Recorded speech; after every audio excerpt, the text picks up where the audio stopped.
Hello everyone. So we are discussing previous year questions of the chapter Human Health and Disease and the topic Cancer. In today's session we are going to discuss a long answer type question of 5 marks which was asked in the CBSE Board Daily Examination 2014. So the question is A part, cancer is one of the most dreaded disease. Explain contact inhibition and metastasis with respect to the disease. B part, name the group of genes that have been identified in normal cells that could lead to cancer. How do these genes cause cancer? C part, name any two techniques that are useful in detecting cancers of internal organs. And D part, why are cancer patients often given alpha interferon as part of the treatment? तो बेटा इस question के ए part में हमसे पूछ रहा है cancer एक ड्रेडेड डिजीज है, तो हमें इसके रेफरेंस में कॉन्टैक्ट इनहिबिशन और मेटास्टासिस को एक्सप्लेन करना है.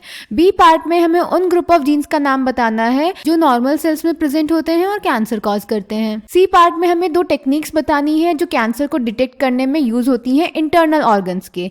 और डी पार्ट में हमें बताना है कि कैंसर पेशेंट्स को अल्फा इंटरफेरॉन क्यों दिया जाता है as a part of treatment.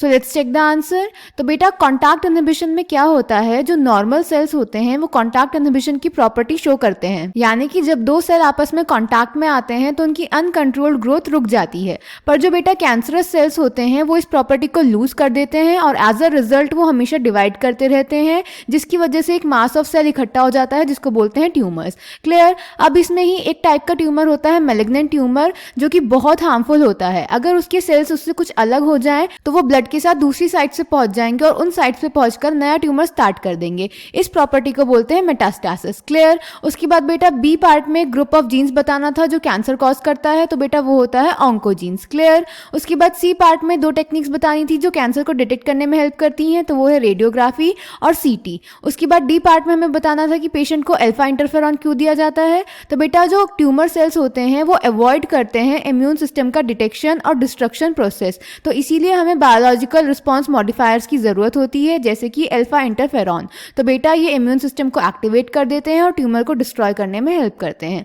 Clear. So the answer is A part. Normal cells show a property called contact inhibition by virtue of which contact with other cells inhibits their uncontrolled growth. Cancer cells appears to have lost this property. As a result of this, cancerous cells just continue to divide, giving rise to masses of cells called tumors. Cells slugged from malignant tumors reach distant sites through blood, and wherever they get lodged in the body, they start a new tumor there.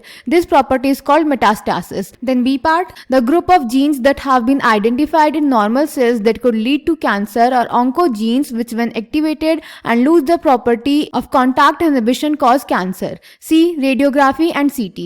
D. Tumor cells have been shown to avoid detection and destruction by immune system. Therefore, the patients are given substances called biological response modifiers such as alpha interferon, which activates their immune system and helps in destroying the tumor. So I hope this question is clear to you. Thank you.